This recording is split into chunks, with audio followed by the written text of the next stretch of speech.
युवाओं को लेकर और क्या नीति है? कोई ऐसी युवाओं के लिए नीति, युवा नीति, जिससे कि हालांकि बेरोजगारी दर का जो आंकड़ा है वो सबके सामने है, लेकिन बेरोजगारों के लिए कोई ऐसी नीति? हमारे पास अपार संभावना है छत्तीसगढ़ में, और इसीलिए हमने हर वर्ग के लोगों को व्यापार में, उद्योग में बहुत सारी छूट हमने दी है उसे, और वो आ भी रहे हैं। युवाओं के सबसे बड़ी बात तो है, शिक्षा के क्षेत्र में हम लोगों ने काम किया, स्वामी आत्मानंद अंग्रेजी स्कूल, ताकि नए पीढ़ी नए दौर में वो प्रतिस्पर्धा में भाग ले सके, उसकी तैयारी कर सके। उसके साथ साथ जितने भी शासकीय जो नौकरियां हैं, रिक्त पद पड़े हैं, उसमें हम लोग भर्ती किए हैं।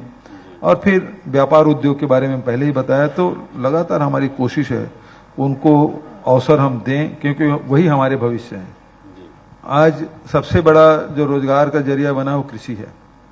मैंने पहले बताया कि 15 लाख थे, अब 26 लाख हो गए, तो 11 लाख की इजाफा हुआ।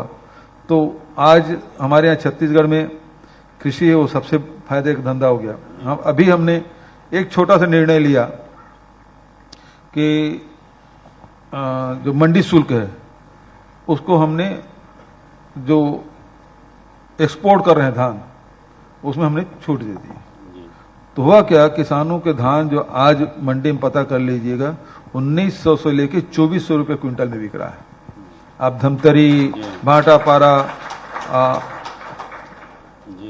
नेवरा, यहाँ के मंडी में पता करेंगे 1900 से 2400 रुपया, जबकि किसान गर्मी फसल के धान को मुश्किल से 1200-1300 रुपये में बेचते थे, आज 1900-2400 रुपये मिल रहा है।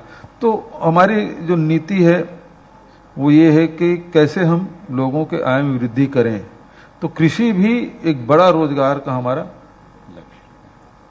वो एरिया रहा है, जिसमें प्रदूषण भी नहीं हो रहा है, लोगों को रोजगार भी मिल रहा है, लोग गांव की तरफ लौट रहे हैं, शहर का बोझ कम हो रहा है।